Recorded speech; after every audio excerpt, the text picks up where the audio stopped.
There's no year where I go in thinking like this isn't the year.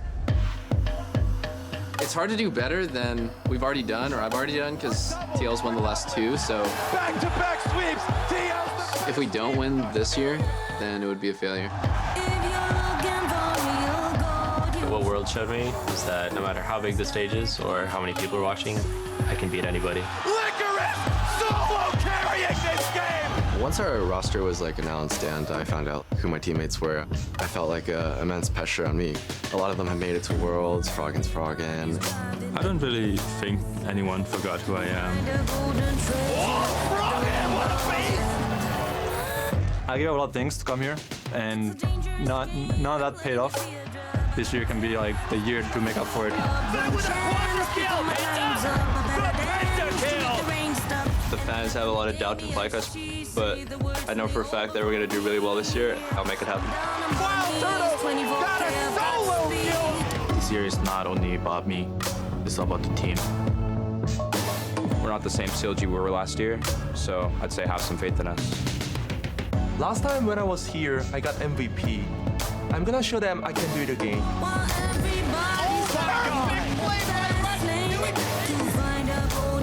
지금 LCS에 5명의 우승 반지를 낀 플레이어들이 있는데 사실 이거는 그렇게 중요하지 않다고 생각해요. 지금 LCS에 필요한 거는 월드 우승팀이고 그 팀이 바로 팀 리퀴드가 될 거예요. 포기할까 말까 고민을 하다가 포기하지 않고 새롭게 시작하기 위해서 여기에 지금 왔습니다. Expectations are a lot higher this year. Looking forward to winning. 저는 한국에서 모든 걸 잃었고, and now it's time for LCS.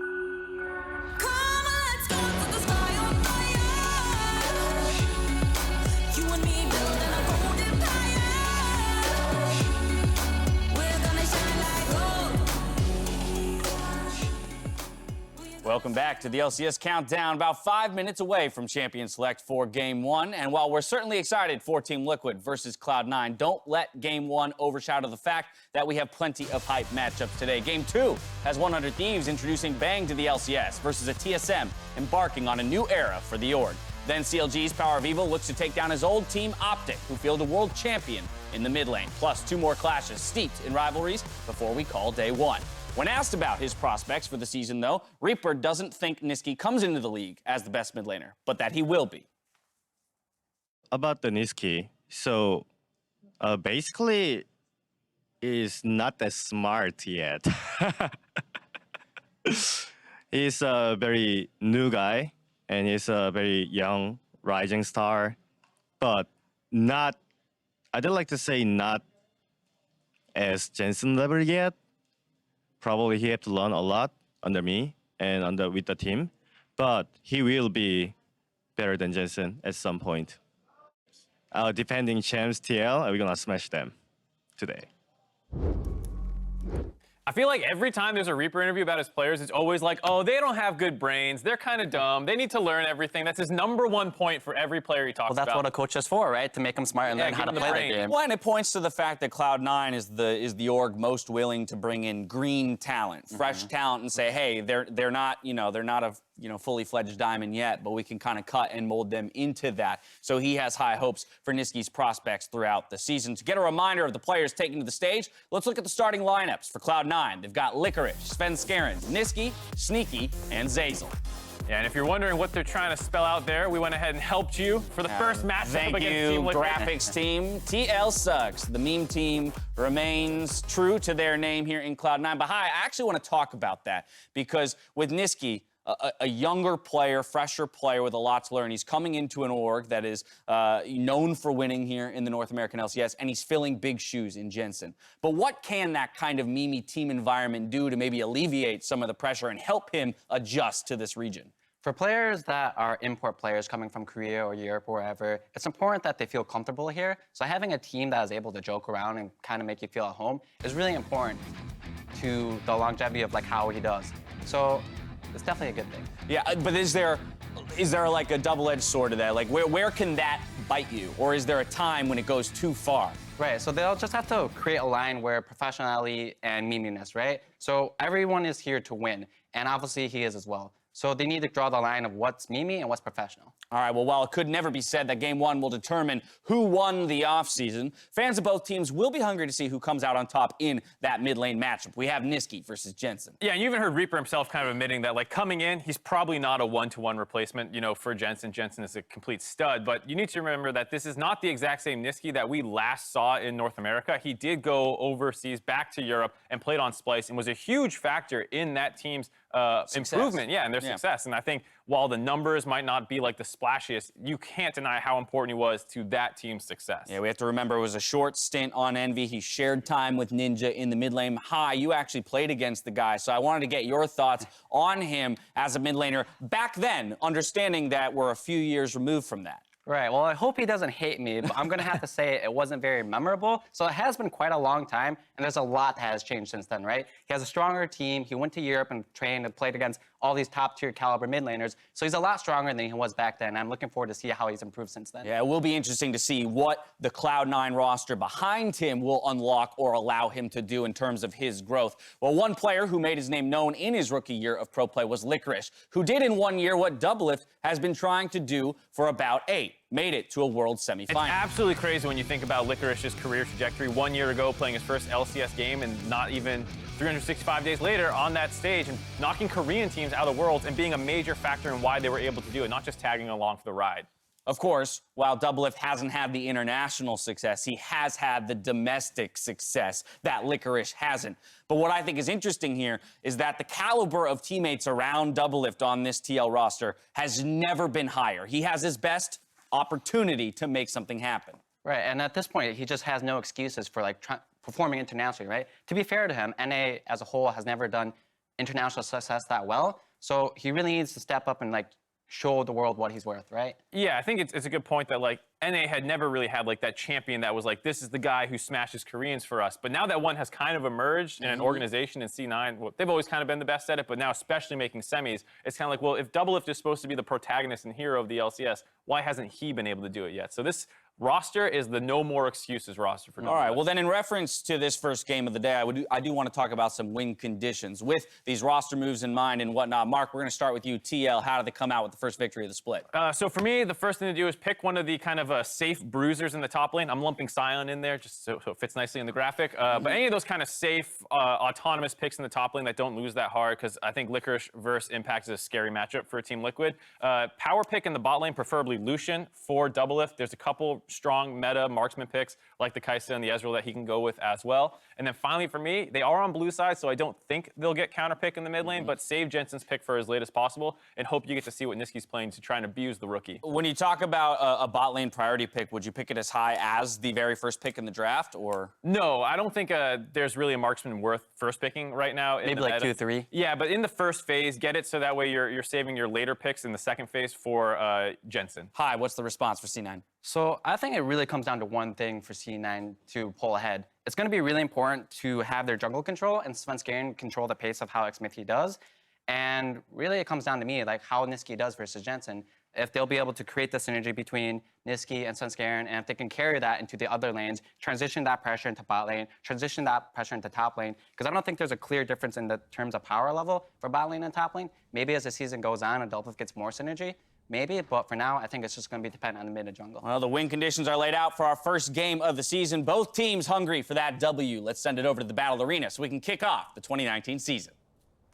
Thank you very much, Dash. Welcome to the LCS stage, the inaugural match of the 2019 LCS. I'm Freak, Kobe here with me. Are you as excited as I am? Yes, the long-awaited matchup between Team Liquid, North America's strongest regional team, and Cloud9, North America's strongest international team. And it's gonna be a fun one. So we're into picks and bans. No Aurelia allowed, no Karthus. Also, by the way, jungler for those who haven't been watching the international leagues, Aatrox plays 3 or 4 lanes, Galio plays 2, Karthus plays jungle or bot lane most likely. Champion Select brought to you by Alienware, of course, as we are in a game 1 of Liquid versus Cloud9. Yes, that's a really good topic that you bring up from the very beginning here, Freak, because a lot of these champions already we're seeing in the ban phase can be moved to so many different lanes, and that's where some of the power comes from. But a lot also comes from the champion kits at this time. Akali also taken out. You'll notice that most of these are solo laners. The Karthus there is primarily jungle. Actually, for one of the first times I have actually seen the highest pick percentage now for Karthus is as a jungler rather than a mid laner or support or anything like that. But let's get right into it. Rakan is the only non-possible solo laner here that's banned out. This is pre 9.2, by the way. We're still on 9.1 for this first week of the LCS. So that's his pre-Rakan nerfs. That's why he's banned there. And that does leave one of the most banned champions on the patch open, Freak. And that's pretty big. Cassiopeia has like 15 times the ban rate she does pick. She's been played 12 times in pro so far this year because of the 170 some odd bans. So giving that one over to TL to Jensen, the star mid laner. It can go to Impact. It can even go to Doublelift technically, but it's not really his style. Cassio, a huge champion, incredibly strong, and Jensen is set up for success. Yeah, definitely expecting him to be the one piloting it. And of course, a lot of her power did come from simple damage increases and AP ratios, you know, especially on the Q. And the W max coming in very powerful. Here we go, though. In trade for that, the hover on Urgot, which has been very popular as both mid and top lane right now. Doesn't really have too many bad matchups. We have seen some people, really the only thing you can try and go to take advantage in lane would be a range champion like Vayne or Lucian. However, then Urgot still always has the possibility of helping out a jungler and all-inning and using your ultimate for execute. And if you do get a kill on a champion like that, like a Lucian or a Vayne in those situations, then sometimes it can be hard if you're a little bit too squishy. It is locked in tandem with Zoe, though.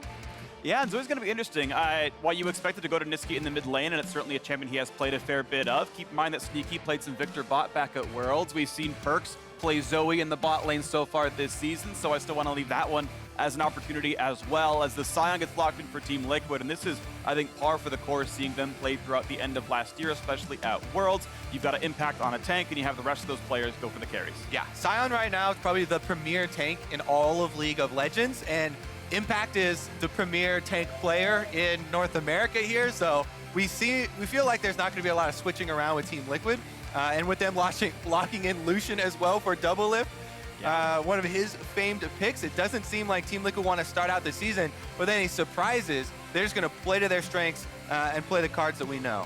And so Lucian and Ezreal, I think, is going to be the lock-in here. Two of the most premier bottom laners in League of Legends. I think it's even debatable which one's overall stronger, but both teams should be happy with champions like these. And I really do like a combination of a Zoe and an Ezreal, because that is a lot of power put into poke. So this team can siege very effectively. Urgot on the front line can disengage fairly well. He can like take a Sion ultimate and then try and get himself out of there, while Zoe and Ezreal fish for bubbles and follow-up burst damage.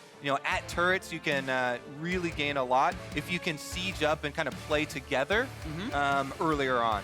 And for those of you who really only watch NA and World, this is new Ezreal since the World Championship. The rework came out. The ult no longer loses damage going through targets when you hit a champion. So if you get this long-distance sleep, Ezreal can land a full damage ult from across that for the 2-second sort of sleep that lands at the end of that one. So you can get a lot of damage and deep into the back line if you land that right target. All right, second round of ban phase. This one's more interesting because we do have some desynced. Actually, we don't have desynced roles. Everybody's matching up, so it looks like Zeyzal, the Hail of Blades Zeyzal, won't make an appearance here. Yeah. One of the most picked junglers on the current patch right now because he can get such quick knockups with the 3-talent strike, and early game is so important. Looks like we are going to have the Gragas as well, so they're chipping down. I would say Sejuani would be very high up here as well, especially since Team Liquid, Xmithie has had a long history with the champion, as well as Svenskeren. But there are options, in the current meta. You don't have to play kind of that tanky role. You can go for the Lee Sins and the Kha'Zix style. It's just that I would expect these two guys to favor more of the Sejuani, in the current state of the game. Absolutely. Of course, interesting to note, Sejuani is the single most picked jungler of the 2019 season so far. I like that Liquid is taking all these cues from what Cloud9 is like at Worlds with the Nocturne ban, but that Alistar is still up, so C9 still very much his forward motion team, though rounded out with this poke you were talking about earlier of the Zoe and Ezreal, so a bit of a new look, but still forward motion here. Alistar, the only primary engaged so far on C9. Yeah, for Zeyzal, you know, a guy that they've been talking about a lot as far as his shotgun link and communication. Again, another one of these academy players that Cloud9 have built on and brought up to the LCS level. Yeah. We'll see what he's going against here. Braum, very good against poke. So we talked about the Zoe and the Ezreal locked in early from Cloud9. Nice response here. The Unbreakable. You can block everything from Ezreal and Zoe. And you can take an Urgot off your teammate. And there you go, actually. Braum will die to that still. Yeah. So like, you can take it, but the Unbreakable, I mean, I guess Urgot just grinds the Unbreakable up along with Braum and his Gets broken. Hey, here we go. Lee Sin comes through in the hover on the Nunu as a result. So you called the Lee Sin correctly. Xmithie is a really flashy player. I think he's absolutely amazing. To me, he is the #1 jungler in North America. I think this man is truly incredible, and he's on a fighter for the early game. 8 seconds ago, though, what does Svenskeren want to play on that Cloud9 side? What is he going to round out that team with? I don't think Nunu is the best choice alongside Ezreal, but it will be the lock-in here. He is going to play Nunu and be in the front line. Reaper thinks otherwise. He does. Nunu, we saw it in Europe already. Maxlore was playing it there for some of the Misfits game. I personally like it as it's very easy to play in the current state of the game because you can go full tanky, support your team, and look at the team right now. They had already built around this poke combination with Zoe and Ezreal and the execute from Urgot. So just adding a little bit more peel in the front line. Plus, you know, the big snowball early on can be a very effective zoning tool as well. But here we go. It looks like it's going to be Cloud9 with this poke coming up against the standard team Liquid. They've got power carry AP in the mid lane, plus a Lucian Braum for the bottom lane. So you might think that Xmithie on this Lee Sin is going to have a lot of agency around the bottom half of the map. Lucian and Braum notorious for trying to look for early combo kills because they can stack that stun up so quickly.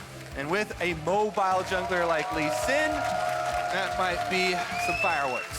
And so the inaugural match of LCS 2019 is ready to begin.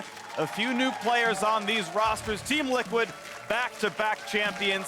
Cloud9 coming off a world semifinal. Let's get ourselves into our very first game of LCS 2019.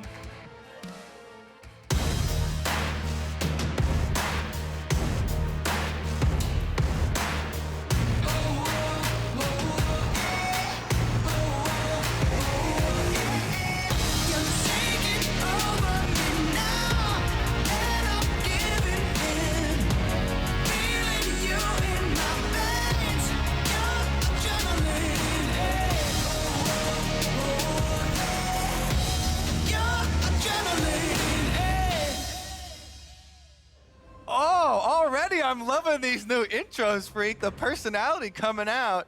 Everyone else is trash. That is the goal for Doublelift here, to prove that he can remain the best bot laner in North America and add just another title. Maybe a world championship. Oh, baby. Team Liquid and Jensen here squaring off against his replacement. Already. Looks like actually Xmithie has walked right up to Svenskeren in the jungler face-off. Now, remember as well, this is pro play where everybody's looking for the early scuttle wards. Lee Sin should have the option for which side he wants to go to here. A little bit of an edge over the Nunu early on. As you can hear, the crowd already into it with the chants going off. He doesn't quite kill off that scuttle ward, but he knows where it is. Something that can probably bypass later on if they're lucky about this one. And we'll get ourselves into various spots. Lee Sin showed himself in the top side, but he will be indeed getting leashed onto his red buff on the bottom side of the map. And Nunu going to be leashed towards his own red as well. So the same buffs being taken on opposite sides of the map. Yeah, especially important because you want to be able to transition to Krugs or the Raptors very quickly. Nunu, you're taking the Talisman here. You can level up your Snowball seconds so that you can get that AoE hit down and it starts draining life back from all of those multi-targets. Here he moves on down to his Raptors, should be able to finish that one up and then look for the Scuttle. One of the biggest things with Nunu, by the way, since the rework, yes, you know, it's this big flashy snowball he rolls and he's gonna come down lanes and that's what, you know, laners think of. But for me, it's the heal on his Q, the consume. you can now use it on champions, and especially if you take the resolve runes, you get increased healing when you're lower. That thing can really bait people later on and in team fights. If he saves the consume, not using it for damage, but the burst healing can catch people off guard. So be careful about overcommitting to that champion. Already in the mid lane, a decent start for Jensen. Down in CS a little bit, but more minions to kill and good damage for Nisqy, who's trying to shove in. We got to see the Scuttle Crabs traded back and forth, and the blue buffs looks like as well. Cloud9 invested in those 2 river wards, spotted Xmithie, and managed to split these camps. Yeah, you can see during these mid trades here, it's a battle of the mana pools. Jensen on Cassiopeia, and trying to keep up with the wave clear here, but it does cost Cassiopeia a decent amount of mana early on. In fact, does flip over and gets flash burned. Licorice managing to land the E just in time, despite being stunned up. Gets the knock-up, and flash down is pretty important. We'll see if the Nunu gank comes in. I feel like Sion's gonna be hard to gank overall. But for now, that minion wave is pushing into the turret. Zeyzal gonna try to zone out Xmithie, and let's see how well they can fight for this one. Does he headbutt? Yeah, push them out. Yeah, that's it. Clean pickup for him there. Does finish off with that invade. Zeyzal, it didn't cost him anything to go, mess with the jungler there, though. So no harm, no foul. Still everything pretty much equal between these two teams, having split the map, as you talked about, going on each one's scuttle side. Meanwhile, in the mid lane, pretty much even as well, as Nisqy's been able to find a barrier for his next trade, though. So Jensen doesn't want to use any of his mana into one of those trades because he's trying to conserve it as much as possible for wave management. There is one small difference here in the jungle, as far as I can see, is that Svenskeren took some of the wolf camp, but I believe his entire camp was left up on Xmithie's side. So if they finish full clearing, there will be an XP lead for C9's jungle on a very, very small level, partially one camp. Something to watch out for. Bot lane right now, really good start for Double. If you're up 8 CS, the minion waves, it's not 8 minions bigger, so they have denied some away from Nisqy and Zeyzal down here. All right, Doublelift going in for the trade. Zeyzal counter. They're gonna get a stun here. Zeyzal's gonna take a lot of damage this one. Doesn't even get the auto attack off with the trample as well, so a pretty positive trade out of TL. Look what they're doing here as well. While the support taking damage, that's when Sneaky can arcane shift in, goes for the offensive output, but topside. And the snowball's coming down. Impact does not have a flash away. Can they get the rest of this damage? They're gonna try, it's gonna hit! And the first blood of LCS goes to Cloud9 Svenskeren. Oh, and into the mid lane, Jensen is bullying. Nisqy's on the chase here, but Nisqy might be able to get out. Get poisoned, he'll walk away. Yeah, he's going to the top side of the map where Cloud9 had just won the gank fight on top side. So Jensen did not want to continue to chase into that enemy territory. But with the biggest snowball ever, Svenskeren is able to land it onto Impact, whereas Licorice had burned the flash 1v1 earlier and opened up that possibility. Freak, you were wondering about the Nunu ganks. Comes in handy if your laner is able to blow the flash by themselves. Obviously, Urgot into Sion is Urgot favored. Get to use that range advantage and try and harass him early, but Licorice coming straight out of World Semifinals for himself. Definitely a huge player for this team. Flashes onto Impact, gets the throw over his shoulder, and then Impact, there's no sneaky mobility left in Sion's kit once his flash is blown. So it allows for an easy snowball to land. Sitting on the mid lane right now, puts the control ward down. Doesn't really get spotted directly, but the ward behind him is going to see it, and that's going to be a dead control ward here. Is got to come back in and defend this. Gets queued. Not going to get a whole lot done, but there will be now a fight in this jungle. Xmithie going to take a fair bit of damage, going to be rooted up, but Jensen's still so scary. They're going to jump over the wall of the damage on Xmithie. He's left at about 150 HP. Gets a shield, gets away. He's going to stay alive. Nisqy with a new flash that he picked up, but he's rooted in place right now. He can't get away. Burns the heal. Snowball won't land either. And just able to kite around, burning only the one summoner spell, pushes them away. Nisqy out of summoners. Yeah, definitely getting low here. Cloud9 have the gold lead as well as the health lead. So you can see the invade continue. Svenskeren now using this momentum to go in. He's warding up the blue side of the map. As you can see with this vision toggle, he's going in to steal the Gromp while Xmithie trying to go to his bottom side. Ooh, the flash into that root landed. That could have been huge, but Nisqy gets out just in time. Xmithie waiting in the wings, but no gank to be had. Yeah, that was even without Xmithie there. Xmithie, though, he burned his flash already. Also doesn't have a ward. Look at this damage. Nisqy's days are numbered. One more auto attack and a solo kill. Doublelift wants that crown again. From the man who invented the meme, Nisqy in lane. Doublelift gets his kill. Oh my goodness. That is a big snowball. Remember, no summoners on Jensen, but that dive is not to be had. Health bar too low. In fact. Yeah. Yeah, that's true. That's the building name. All right, in the bottom lane, after the kill, Doublelift and CoreJJ do get to push it out. I mean, Lucian Braum, as we said in Champion Select, huge potential for chase down kills, but even Lucian by himself there, as you could see, the mobility really well used by Doublelift. If you remember a couple seasons ago, we actually had a video package around quote-unquote pocket picks. At the time, Lucian was an incredibly meta marksman, but that was the one that we did for Doublelift as well. Now, bottom lane control. This transitions into dragon control. It's an Infernal Drake freak, so that's going to be very important. And here's another look at it. Nisqy teleported into lane on the minion. Oh, you cannot cancel teleport anymore, my friend. So if you're wondering why he didn't cancel, he just laughs at Nisqy. Well, hashtag LCS big plays, pretty sure is, that's a good first front runner. There you go. I knew it was coming. As we alluded to, bottom lane control means dragon control. And lo and behold, Infernal Drake is the first spawn, so very happy for Team Liquid that they get to see that. Cloud9, remember, still do have a gold edge, even after those kills and after the dragon coming through, though, because a large part due to Licorice in the top lane. Yeah, he's up a monster amount of CS right now, and here comes the pain train to slow into Nisqy. He's gonna get a sleep, but not before being knocked out. There is no way out, and Zoe's gonna be shut down. Jensen's on the board. Yep, land that my ass, but here we go, bottom side. And the Colin comes out, good damage. Zeyzal will stay alive. Nisqy's gonna be really hurt. And here comes a big snowball, but it's not gonna do much. Yeah, once you see your bottom lane get chunked out like that as a jungler, you don't even want to go down and gank because they'll probably die in the little skirmish here. Bottom lane control, though, means Xmithie can go for the invade on Svenskeren. Well, Consume Smite is available, so is, of course, the Lee Sin. Suite of tools. He can kick back to get rid of the R.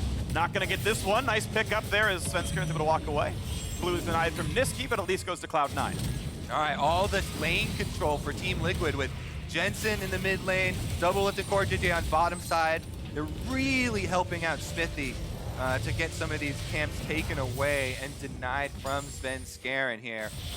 Gold pretty much even. Sleep lands, but not the Q, so Jensen's gonna take some damage. Here comes Yo, kicked back in time by Xmithie, barely any damage. Turns around, no stun to Cassio, still the chase is on, and Zeyzal coming back as well. Nice Q, Xmithie will make over the kill into Nisqy. He's gonna be quite low. Good cleanse, gets away from the damage, and here comes reinforcements. CoreJJ is here, and there is no way out. Nunu is gonna take so much damage, but there's enough reinforcements. Still poisoned though, and the Q lands. Jensen finds a second. Zeyzal gonna drop as well. A double kill for Cassiopeia. And Team Liquid have control now with the mid lane. They're pushing on the... Oh, here we go. Sleep does land, and Nisqy should be able to... Oh! Sneaky from downtown fires one back. Oh my god, that ultimate plus the last hit from the Raptors there. Enough to kill Xmithie. And Nisqy's able to find a snipe here and put a stop to the Team Liquid roll that was going on. That overchase Cloud9 just did into their jungle was really costing them. Nisqy does put a stop to it though. Here we go, let's take another look at it. You can see what they wanted here. As Nisqy finds the sleep, he doesn't hit the paddle star though there. And every bit matters because watch the second one. Not gonna be able to hit that one either. Svenskeren had flash ulted for it. And then the third one here, Bubble does land. That one is cleansed. Jensen had saved every previous one. So all of those paddle stars not hitting means they don't get a kill. Then Svenskeren is caught because they had tried to chase so long, not being able to get the kill. And it ends up being 2, Zeyzal going down on top. Well, huge pickups for Team Liquid. They are up a solid 600 gold plus the Infernal Drake, so pretty sizable here. Still some turret plates to kill as some more income will come through. And they're going to push farther and farther ahead right there. But plates will fall off at 14 minutes. Worth up to 800 extra gold if you knock them all down before they drop. 200 picked up in each of these lanes that have been winning here. Still massive in top lane. Keep in mind that Licorice just stayed up there while Impact was fighting in the mid lane, so you're seeing 40 CS up in that top lane, a full 900 gold up there. Plates are going to be part of it. Another one will break down here in the bottom lane. Yeah, Licorice is definitely the hero for Cloud9 right now. He's the one keeping this gold lead from ballooning for Team Liquid. But if you look at how Team Liquid have historically played and the way that they've drafted as well, they like to put impact on the tanks, and they're usually accepting some sort of deficit in that area of the map. Yeah, they wouldn't like it to be that big, but this is the battle plan for them. They've got a strong Cassiopeia in mid lane and a strong Lucian in bottom lane that they're looking to carry later. Still going to be a close one. There's still a lot of League of Legends to play, but definitely those power points are a big deal. We'll see if they do come forward. C9 still hoping to stay alive a little bit longer. Only one plate left on the bottom lane. And Nisqy trying to keep up in CS, but down 25. But scaling. Scaling with the tiers, scaling with Manamune. Pushing up over time. We're going to have one more reset come through for Doublelift. We wait into this mid game. Next break spawning in 30 seconds, though, and it feels like with mid and bot lane both having a lot of pressure on Liquid's side, they are likely to get that second Infernal. And look, yeah, exactly. Another Infernal is just going to add to the firepower here. If Team Liquid are able to set up around it ahead of time. Licorice is going for a solo play here, though. Doesn't land the charge, so it's going to be just some damage, not too bad. But that was a nice attempt right there, and that's the power of Spellbook. You just sometimes bring those summoners in, try him, maybe you get something good out of it. This time, though, he missed. Another plate falls, the mid lane 2 drop. That's 300 extra gold to Jensen overall. Yeah, doing really well on the Cassiopeia here, up around 20 CS. He's got those 3 kills. Ooh, Trouble Bubble does land. It'll hurt. Stay alive through it, but now the Herald's being summoned in the mid lane. That should knock down 2 to 3 plates by itself, which is a nice surge of gold if they can get this charge to come through, and everyone's coming around to make sure they can be nearby. There'll be a couple of plates and a bit of gold coming in there, and well, it's going to drop, but at least it was worth, I believe someone was in range to get 300 gold there. 320 specifically. Since the Herald gives you last hit credit for minions and turrets, I believe. It actually doesn't give turrets. If you don't go nearby, you actually miss local gold. So there's a chance they don't. Here we go. Big damage into Jensen. Could be a re-engage. Watch out as CoreJJ is exhausted of Ice's base. No knockup. Here's the re-engage out of Zeyzal. Going to pop the stopwatch. And now the re-engage is double from the side, getting good damage to the culling. The backline staying safe. A nice true shot barrage pulled right back in. Urgot's going to get a fear. It's 1-for-0 Cloud9. But Xmithie trades one back and kicks away the Alistar. 4v4 in the team. But look at that. One out of Nisqy gets the shutdown gold, 600 richer, and it's now Team Liquid running away through that Scuttlecrab move speed, though they get a lot of distance, and they have a bottom turret they can run to. Waiting to see who wants to come forward. Nisqy has to make sure he's safe from all of this, and it's 2 for 1, favor of Cloud9. Oh, the Infernal Drake's on the table, but Nunu is the only one who got killed for Cloud9. There's no smite, no consume for Cloud9, so even though they win a big team fight for themselves, they can't get the Infernal Drake. Everyone goes back to the lanes to try and push it out.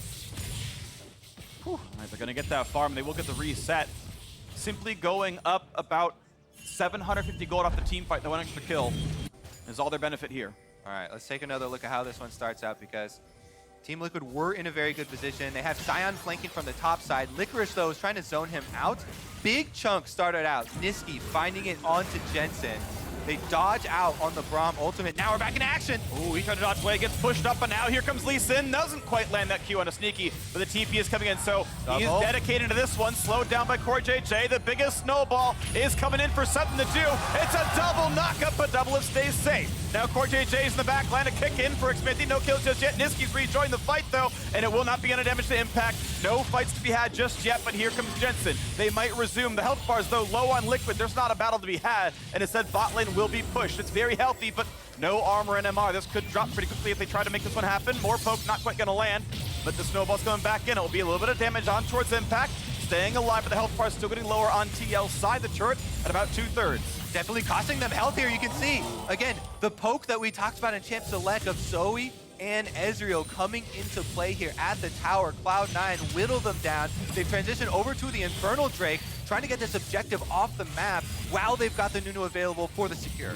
Looks like it's TL separated enough. The Infernal Drake can go over in C9.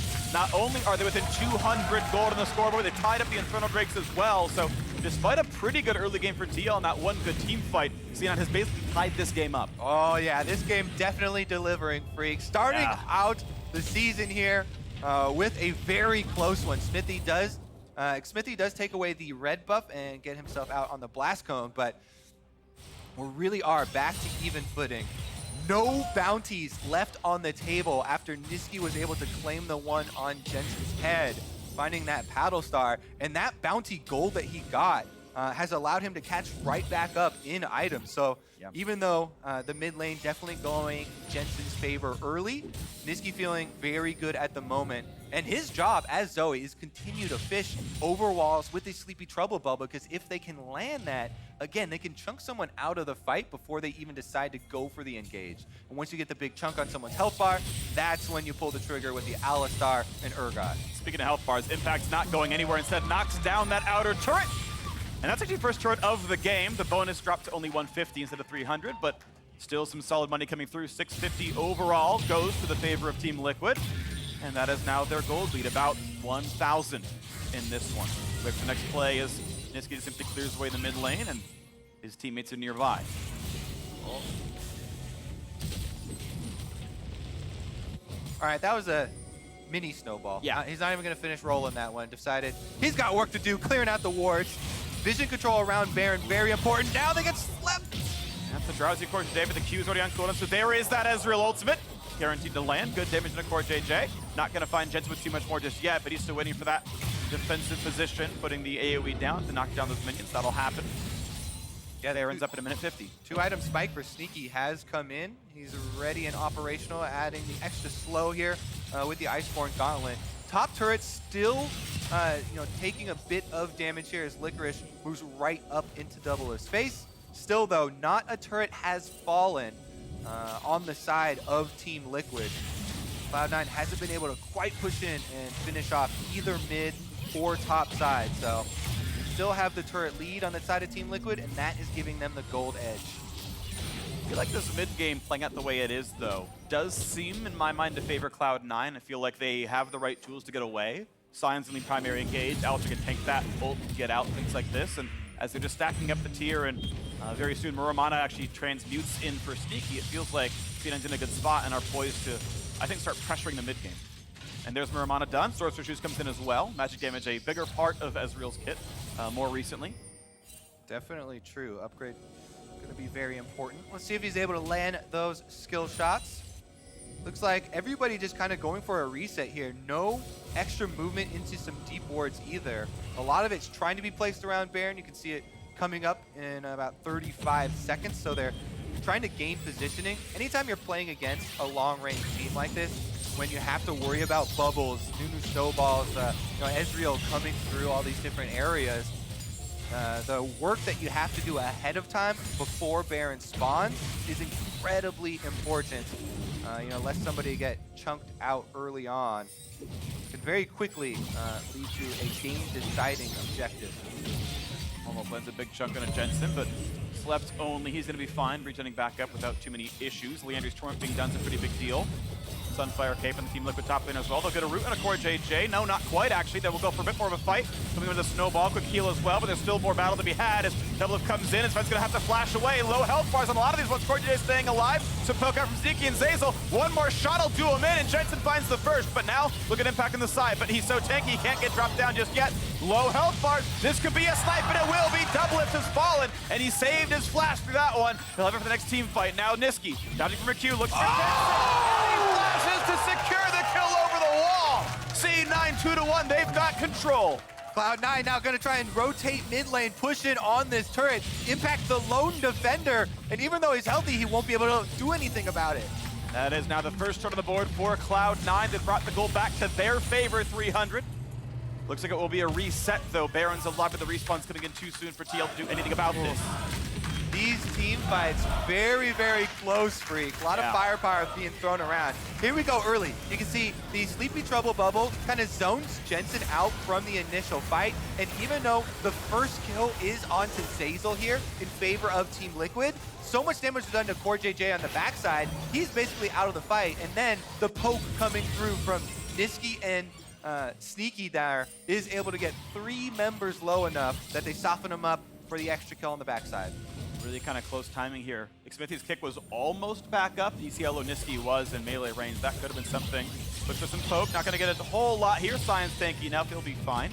Bottom Scuttle Crab will go to Cloud9 around this Ocean Drake being alive. Worth a lot, of course.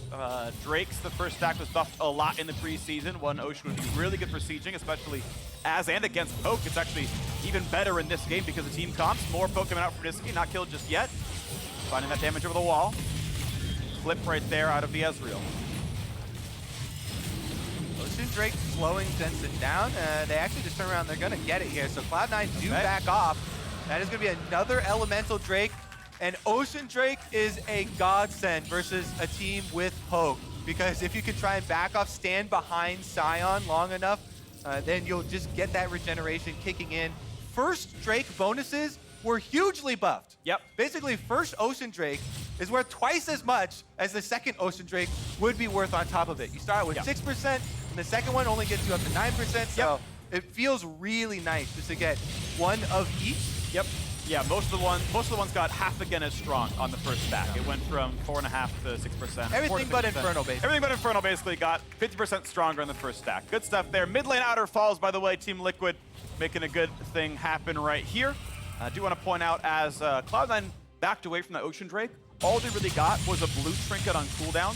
That's the only thing that Team Liquid really burned. There was actually not big enough of a threat onto Baron to really cause much to happen. So pretty uneventful take right there. C9 didn't get any extra map control.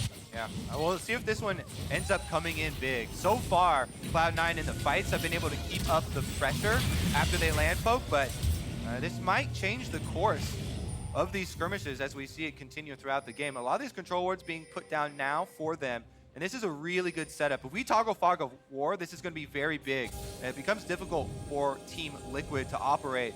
And as you can see, it's starting to get very dark behind Baron, so they're going in 2 people at a time into the river to try and clear out these wards.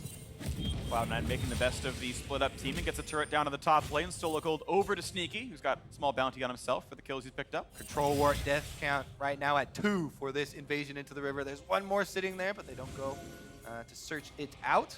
Bottom side is just Sion trying to push it out. There's no teleport for Licorice right now because his ghost just got swift over too. Nice little tag there, but it will be C9 going back for ward controls. We kind of fight back and forth for map control. 700 gold lead puts C9 ahead, but extra Ocean Drake, I would argue, worth more than that, especially considering their opponent's comp. So Team Liquid, I think, in a pretty good spot at this current state. Nisqy loses Proto Belt to get away from Elise and Q. I feel like, you know, he's throwing out a lot of these abilities, and that's what we refer to when we keep saying fishing. Yeah. Because he's just hunting. They're fairly low cooldowns, but the reward is so big for the opportunity cost of that time in a small timing window. Wow, gets a flash there. CoreJJ losing a flash. Now this could be a nice fight in the mid side. They find the route onto Sion, but he's tanky. Goes back onto this Nunu. Look at the damage. Svenskeren's already gone. A big knock for the backside, but there's nowhere for Zeyzal to go. It's going to be Team Liquid mopping up this one. 2-0 in the fight. No damage out of Nisqy. What a battle for Liquid. Yeah, the pure DPS here, again, from the Cassiopeia and the Lucian. They can melt through the even frontline members here for Cloud9. Team Liquid now with a 5v3 advantage. Ezreal ult doesn't get anybody either. This could be really nice. Liquid could start out 1-0 on the season if they can make this all happen. Looking for the play now, 3v5 Cloud9 as the Baron gets lower and lower. There is no smite on the team. It's going to be down to Xmithie getting low. He'll still get the smite.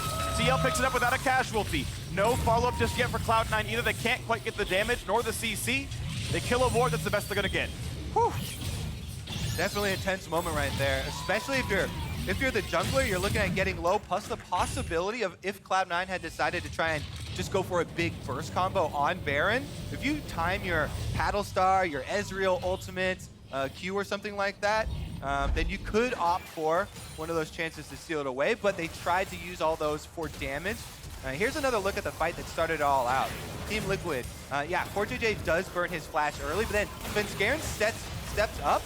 There's no follow-up damage behind him, whereas Team Liquid immediately pounce with everything, annihilate him, and before any response from Cloud9 is available, Team Liquid have already killed 2 players. When you are the team with the Ezreal and the Zoe, you're just looking for your long-range skill shots to land first.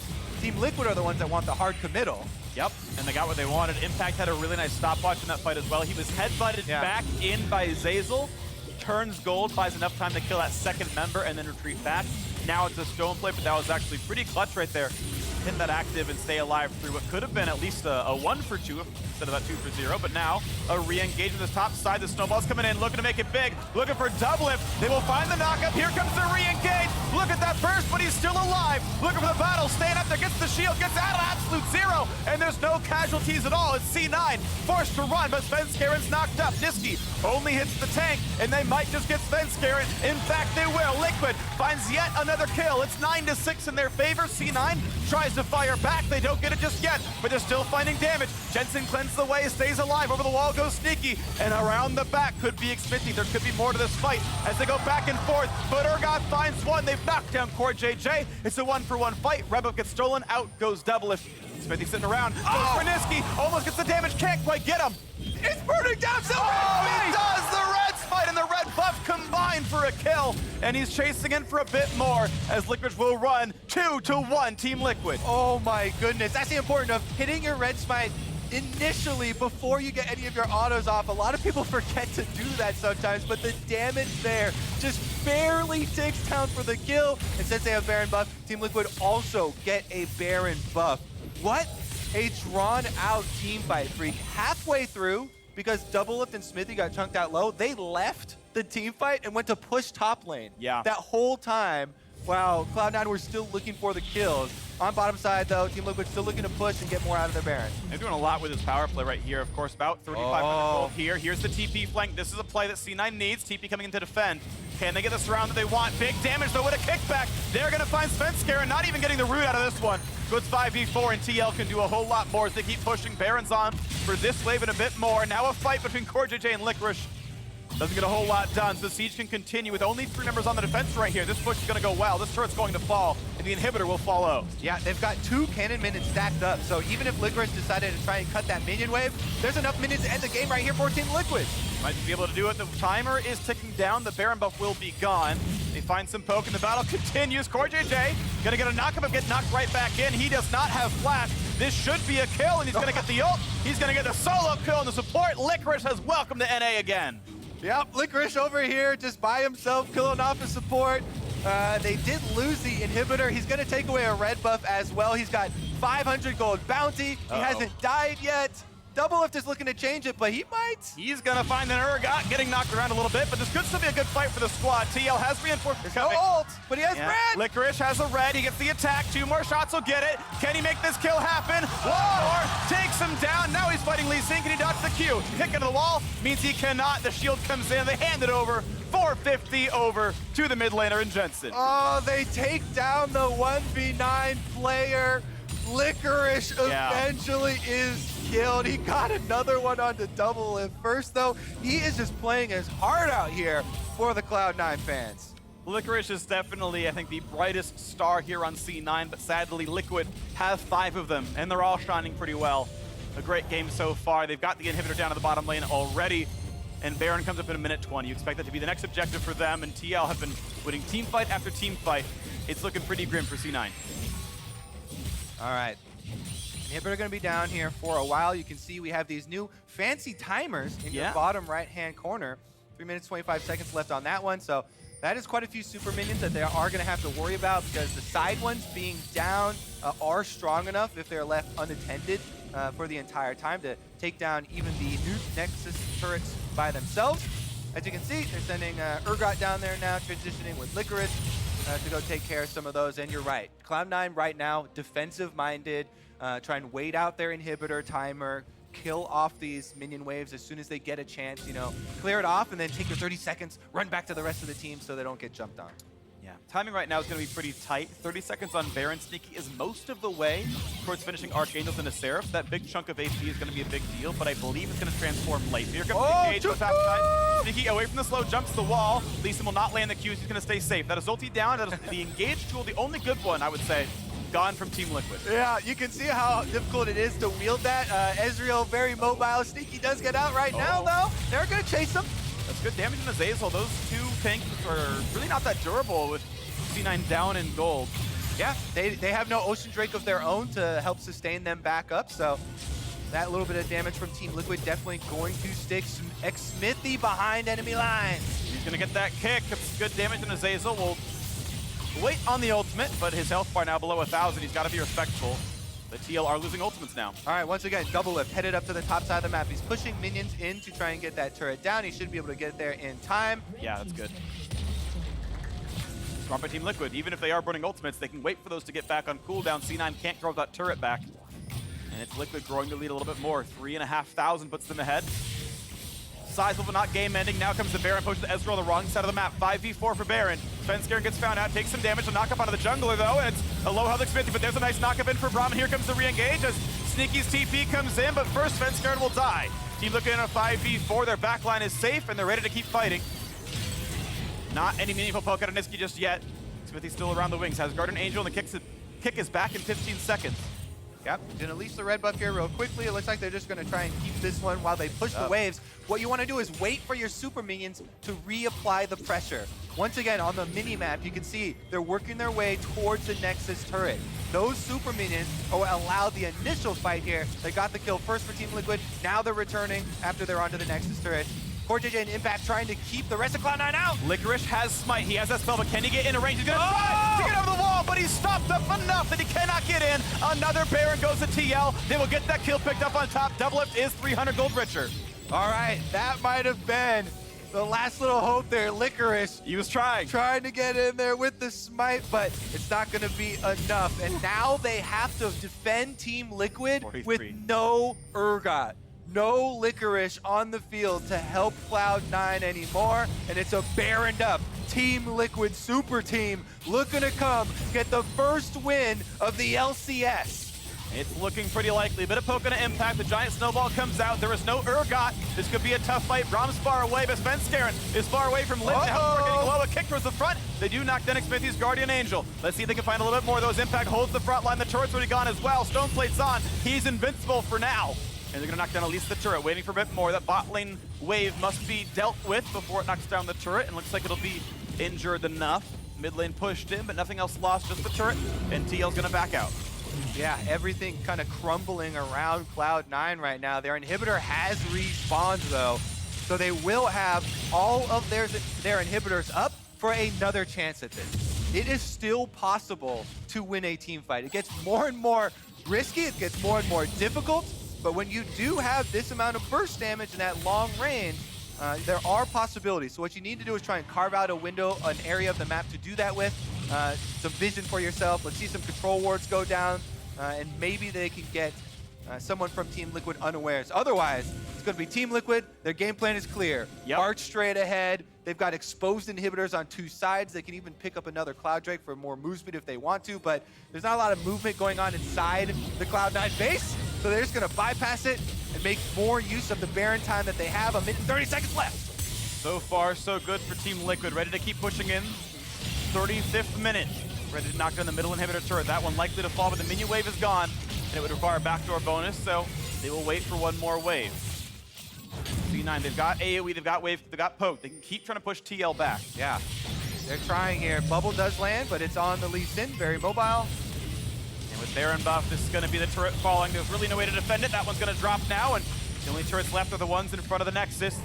All three inhibs are open. Sion charges in, can't quite find the stun. He'll be knocked up instead with Stoneplate. He's so tanky. Giant shield as well. And here comes the rest of the squad. They're going to pick up one.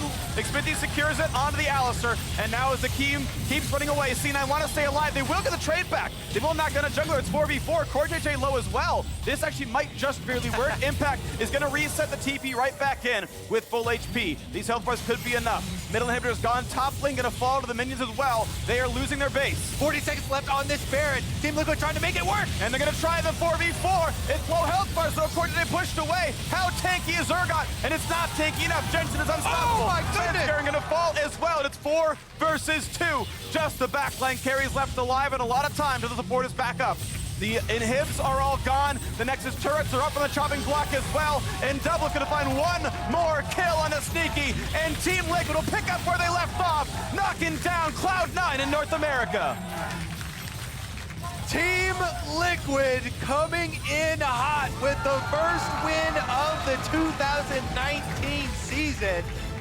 A well-fought and close game there for a long stretch. as Cloud9 did find quite a few kills with the Zoe Ezreal combination. Licorice himself, very big performance on the Urgot, but it's not enough to take down the defending champions. Team Liquid, 5-man strong, ending that one out in a pretty clean fashion. They pick up a world semifinalist, they pick up a world champion, and this was the team. We heard Steve Aronset, the leader, say, as of course, yes, Jensen hugs his old teammates. Steve said, you know, the sights have to be set on winning worlds. That's the goal here. That's why they picked up these high-profile players. And if you want to do that, you got to start by winning NA. And so far, 1-0, beating one of the best teams North America's ever seen is a good start. Jensen there finding the victory versus old team right off the bat. Definitely going to be a process here, incorporating Nisqy. They've got some time to do it. They do. So we will have an interview very, very soon with some of our winners. C9, of course. I feel like to a certain degree this could be a bit of an expected loss. TL took their star player, or at least one of their star players in Jensen. He went and joined them, filling in with Nisqy, hoping they can move on. And I think with that man right there at the helm, with Licorice, I think C9 can do it. But for now, for more on the first win of the 2019 LCS season, let's send it down to Avli and the victorious mid laner. Thanks, Freak. I am here with Mr. Bench Me, and I'm going to take you down the first chance I get. Jensen, congratulations on the game. Game 1, first game of the year, and you're taking down your old team. Does this victory just make that win all the more sweet? Yeah, in a way. I mean, I would be really sad if I lost to Cloud9, because I think a lot of people would have gone after me in that case, you know, and won my head. But since we won, it's definitely a good feeling. But I feel like we played kind of sloppy, but, you know, in the end, all that matters is that we got the win. I mean, you say that the team played a little bit sloppy, but I mean, I thought you guys looked really put together. You were completely stomping on Cassiopeia. How's your transition been to the team so far? In the start, it was a little rough, I'd say, but I think we synergized pretty well together and all figured out our role pretty fast within the team. And I think we've been playing together really well in practice. So far, it's actually been really good. Like, I don't think I've ever had practice go as well as it did before, so that's definitely something good. Besides the role of mid lane, has your role on the team changed since coming from Cloud9? I wouldn't say so. It's just more about like calling around mid lane more, I'd say. But other than that, I think it's kind of similar because we have so many veterans. So like, I think CoreJJ does a lot of the shot calling, so I don't really have to say too much since I think everyone just kind of leads the team. It just kind of depends on the situation, but it hasn't really changed much now. People are really excited to see CoreJJ coming into NA. What's it like playing with him? He's crazy good. Like I've never seen a player this good before. Like not just like individual play, but just overall like when it comes to the game and like yeah, just everything about the game is super insane about him. So you are joining Team Liquid, the back-to-back champions of last year. I mean, everyone's expecting this team to be the best in the league this split. Is there any kind of pressure on your shoulders? I'd say there's definitely some pressure, but it's nothing that really affects me. I mean, I made this change because I want to win as well myself, and I feel like at this point I've been playing for 3.5 years and I haven't won yet, so it's something that needs to happen this year. And then, I mean, the main goal was also just international. I think with this roster, we have a lot higher ceiling, and I think we can do something at international tournaments. Looking forward to seeing it. Jensen, thank you and congratulations again. And for more on the game, let's hear from the State Farm Analyst Desk. Thank you very much, Avli. TL, our defending champions, picking up that first victory of the split in the rematch versus Cloud9. But of course, as was mentioned before the game, all of our focus was on that mid lane. Jensen against his replacement in Nisqy. So I want to dive straight into that matchup. Quite clearly, Jensen came out on top. His scoreline was fantastic. But how do you felt Nisqy dealt with this kind of pressure in his first match of the LCS Spring Split? Well, Nisqy was doing really well in lane phase, and then he made some questionable decisions, such as this flash, trading for the jungler's one. So for a mid laner, you almost never want to trade your flash for a jungler's, because they don't need it to be safe or play safe, but you need yours to stay alive. And he gets punished for this later when Sion comes down and roams on him, and that really gets pressure going in Team Liquid's favor. And it just makes it hard for him to do things when he doesn't have that pressure.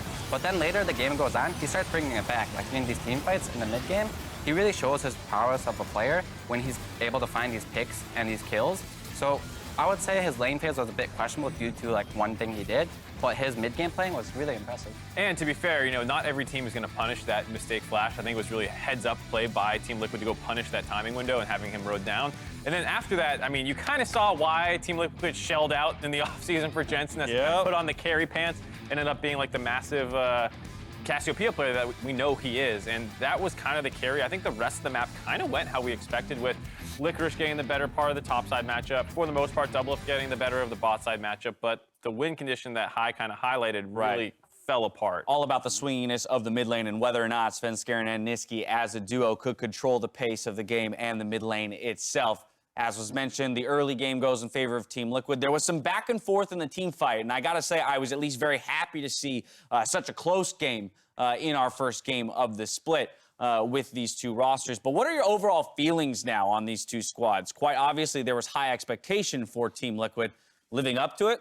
Oh, for sure. I mean, like, I was watching CoreJJ pretty closely, and like his accuracy with Braum Qs and just knowing when to go in and when not to. I thought he had a really impressive debut performance. Obviously, there's a much larger spotlight on the grudge match of Jensen versus old, C9. But I thought CoreJJ looked super good, Jensen looked super good, and then the rest of the Team Liquid still looked like the strengths that they have from last season. So I think the train's going to keep rolling. Honestly, like, they built a star-studded roster, and they're looking to win Worlds, and it really showed here. They got a new mid laner that is like this huge carry, and they have Doublelift with this huge support now. So once again, they've created this narrative where they want to be the best in NA and do well at Worlds. And I think they have the talent to do that this time around. Yeah, without a doubt, they look very strong here in the first game of the split. Cloud9, even in the loss, how do we feel about this roster? Because it's one of the rosters we've heard about having the most time to develop that synergy, early trip over to Korea for the boot camp. So they have spent a lot of time working this new roster into shape. Even in the loss, how do we feel?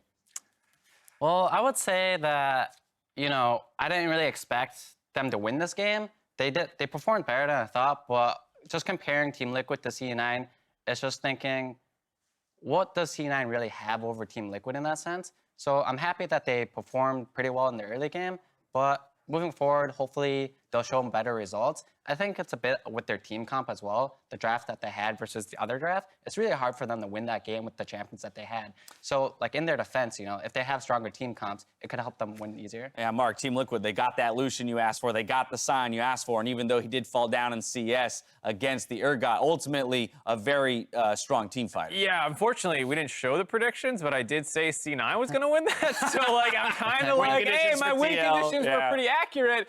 And then I got my prediction wrong. So I was on the same train as you. I thought C9 would open the season hot and that TL would kind of have to warm into it like they did last year. But they start out their split with a victory. It's time for us to step away. When we return, Ovly meets up with owners Reggie and Nadeshot to get their thoughts on their off-season moves. We'll see you here after the break. The snowball's coming down. Impact does not have a flash away. Can they get resistance damage? They're going to try. It's going to hit.